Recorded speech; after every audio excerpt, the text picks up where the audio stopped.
Vítajte na festivale pokoja. Môžem povedať, že mne Boh veľmi a radikálne zmenil život. Mala som v živote veľa nešťastia, cítila som sa nehodná, špinavá, ale odkedy vstúpil do môjho života, tak ma nielen spasil, zachránil, ale daroval mi úplne nový život a nové srdce. Jeho srdce, ktoré je schopné milovať všetkých a žehnať aj svojim nepriateľom. Ak chceš aj ty takéto srdce, tak sa chvíľku zastav a vypočuj si aj svedectvo na tomto festivale alebo kapely. Dneska sa predstavia o malú chvíľku Veronika Gažíková a moderovať bude Martin Kali.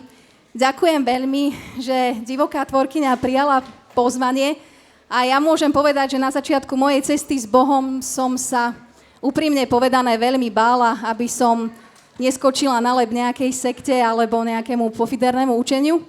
A Veroniku som počúvala rok a pol na internete a veľmi veľa mi to dalo, takže ďakujem za moju osobnú cestu a teším sa na rozhovor s tebou.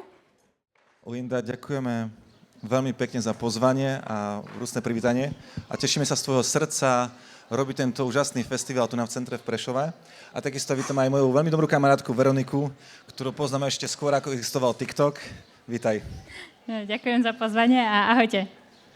A Veronika je známa tým, že vlastne hovorí na sociálnych sieťach o Ježišovi a je známa tým, že vlastne má radikálnu vieru v Pána Ježiša Krista a že nenecháva sa akýby zastaviť ani nejakým hejtom, nejakými protivenstvami, ale reálne to myslí seriózne a napriek prekážkam ide a hovorí to, čo Boh urobil v jej živote. A ja som sa dneska chcel spýtať o jej príbehu, že ako ona Boha spoznala, ako ona prišla k Pánovi Ježišovi, lebo má veľmi zaujímavý dlhý príbeh.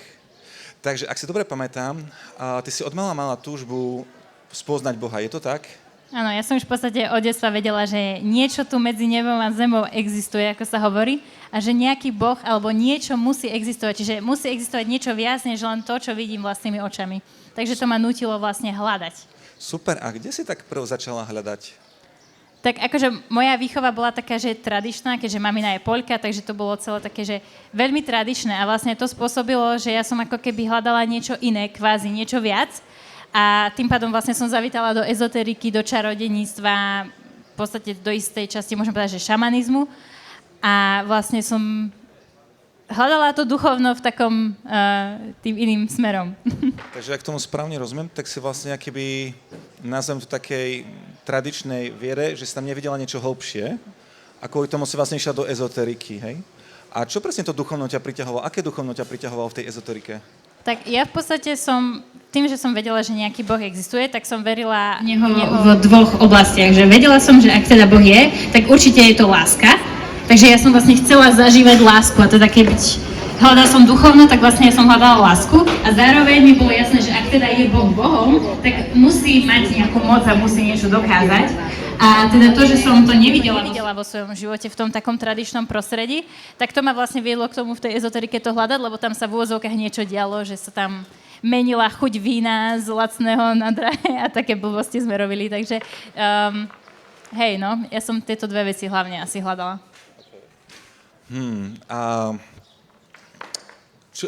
Čo ťa tak zaujalo na tej ezoterike ešte? Že čo tam ťa tak možno lákalo? No mňa hlavne teda lákala tá láska a moc a zároveň ma fascinovalo to, že v úvodzovkách, že som na začiatku mala pocit, že konečne dostávam odpovede na svoje otázky, že ja som aj hľadala ako keby nejaký taký, že manuál do života, že čo určuje, čo je dobré, čo nie je dobré, že ako to naozaj je, čo bude po smrti, že to boli otázky, ktoré ma fascinovali, že už fakt od detstva, že som preto pozerala rôzne aj filmy, lebo jednoducho som chcela vedieť, že čo sa deje. A ma to frustrovalo, že v úvodzovkách milión ľudí, milión názorov a vedela som, že iba jeden musí byť pravdivý, lebo nedáva zmysel, aby všetci mali pravdu, že buď... To je nelogické, ne? Buď jednoducho sa reinkarnujem, alebo jednoducho buď skončím v nebi, alebo v pekle, že nemôže to byť tak, že každý si skončí tam, kde chce, že to musí byť nejako definované.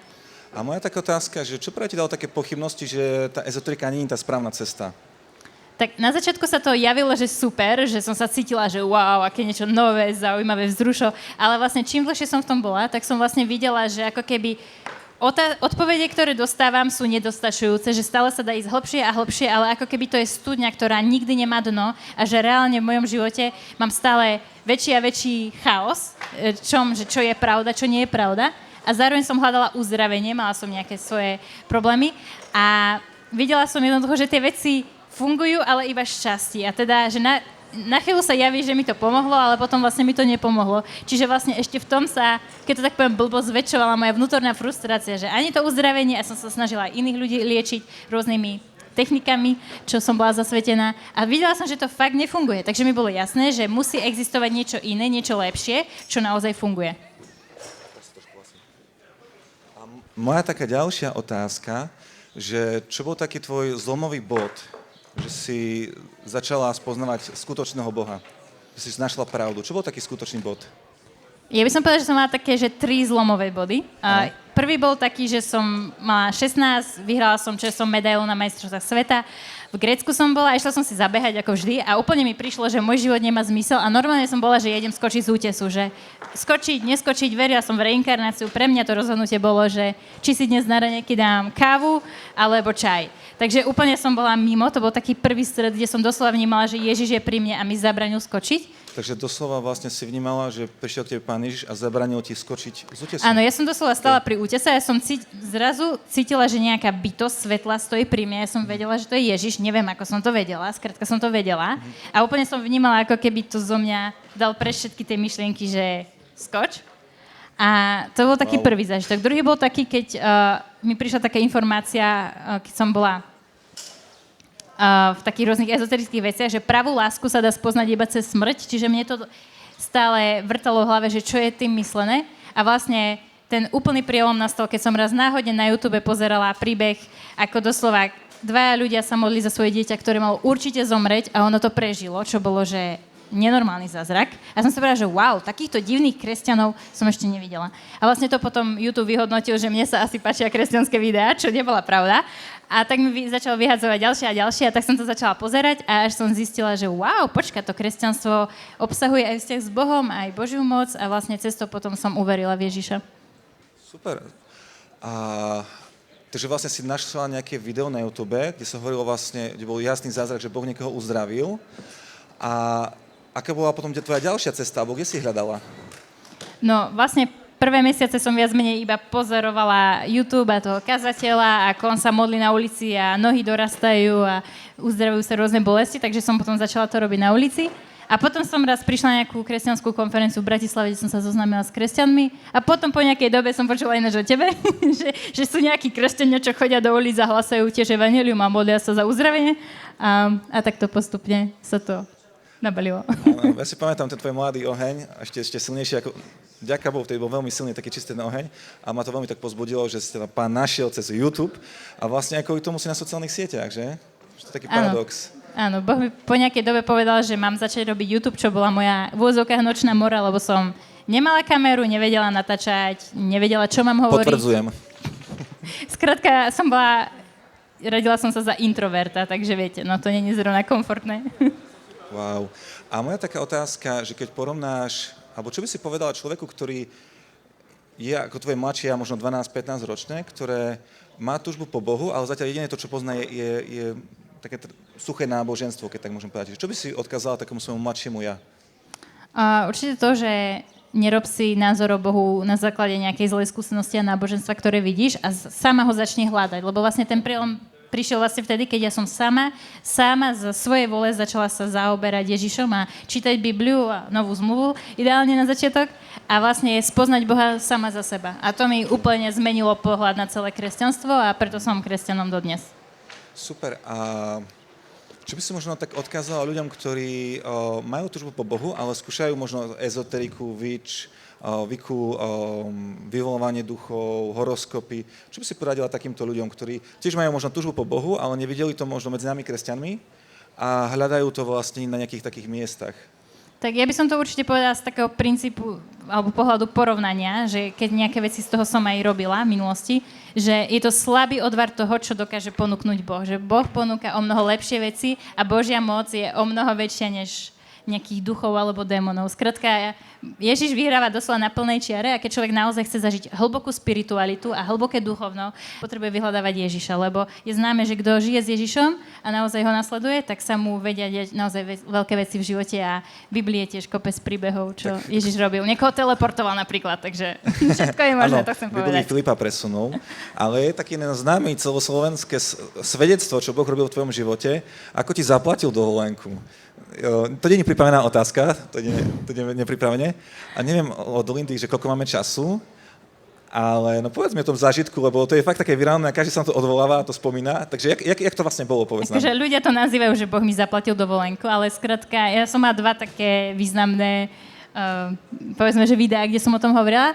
Skrátka, bola jedna misia, že do Brazílie, kde som bola volaná, ale ja som bola taká, že bože, celkom dosť to bude stať, že ak mi to ty zaplatíš, tak pôjdem. Takže to bola taká prvá vec, že kde mi to vlastne doslova Boh zaplatil a ja som takto išla na misiu a ľudia to hovoria, že išla som na dovolenku. A potom mám taký iný príbeh, kde som raz bola ja to volám, že rande s Ježišom, skrátka idem sama s Ježišom do nejakej fajn krajiny a jednoducho okrem toho, že plávam, tak som s ním, čítam si Bibliu, volám to rande. No a teda tam vyslovene raz mi Boh povedal, že Veronika, ide to celé preplatím. Ja som bola taká, že OK, neviem, že čo ty myslíš, že asi mi dáš viacej klientov alebo nejakú väčšiu zákazku. No ale bolo to tak, že vlastne na druhý deň, čo som letela domov, tak doslova meškalo lietalo toľko hodín, že sme mali kompenzáciu a doslova bola to taká kompenzácia, že mi to vlastne zaplatilo úplne celé to rande s Ježišom. No a z tohto si ľudia ako keby robia takú hlášku, že Veronike Boh platí dovolenky, no. Ale môže aj im, nie? Ale môžu každému. Akože o tom nie je kresťanstvo, ale ja som chcela iba poukázať na to, že Boh dokáže úplne všetko, aj takúto vec, a že skrátka Bohu na nás záleží a on vníma tie detaily. Takže to bola tá pointa. Za môj život som počul veľa úžasných, akože doslova zázrakov, kedy Boh poslal nadprirodzené zabezpečenie. A veľa je tu veľmi silných príbehoch, ale tento je taký virálny a ma tešilo, poukazuje na to, že Boh je dobrý otec a že stará sa o svoje deti. A ja netvrdím, že tvoj let zmešká a tak ti Boh preplatí dovolenku, ale že Boh má rôzne spôsoby, ako môže sa nás postarať, hej. Ja som išiel tiež na misiu do Ameriky a do mesta, kde som nikoho nepoznal a Boh mi zabezpečil top ubytovanie na pláži, jedlo, odvozy a všetko. Ja som vedel, že to nebolo niečo, čo som si ja naplánoval, ale ja som vedel, že to Boh pripravil. Takže to je krásne svedectvo o tom, ako že Boh sa o nás stará aj dnes v 21. storočí. Je otázka, či sa my k nemu obrátime. A ešte úplne posledná otázka, že čo by si tak zo srdca tak jednoducho odkázala ľuďom, ktorí majú túžbu spoznať Boha? Že čo by mali robiť? To je také moje motto z Biblie, že hľadaj Boha celým srdcom a on sa ti dá nájsť. Jednoducho to je garancia, že jednoducho to neexistuje, že Boh by sa ti nedal poznať, keď ty úprimne v srdci máš o to záujem. A je to zároveň to najlepšie rozhodnutie, že rozhodnutie pre Ježiša. Takže základ je vlastne mať v svojom srdci nastavené, že Bože, túžim ťa poznať. Áno, a robiť k tomu konkrétne kroky, že reálne si čítať tú Bibliu a tak, lebo bez poznania Boha, aký je, tak nedá sa s ním mať vzťah. Preto vlastne toľko hovorím o tej Biblii. OK. Dobre, tak ďakujem Veronika pekne za tvoj čas a za rozhovor, bolo to zaujímavé. Ďakujem. Ak máte nejakú otázku na Veroniku, alebo by ste chceli s ňou robiť fotku, tak úplne vzadu je taký stánok, kde je taký billboard, že spýtaj sa otázku nejakú Boha, alebo napíš nejakú odpoveď, tak tam bude Veronika a kľudne sa môžete za ňou zastaviť. Je to myslím, že do 6. ne? Ak správne, pardon, do 4. si tu. Do 4. si tu dneska. Čiže dlhšie? Uvidíš, ak pán povede. Dobre. Tak ďakujem pekne za tvoj čas. Ja ďakujem.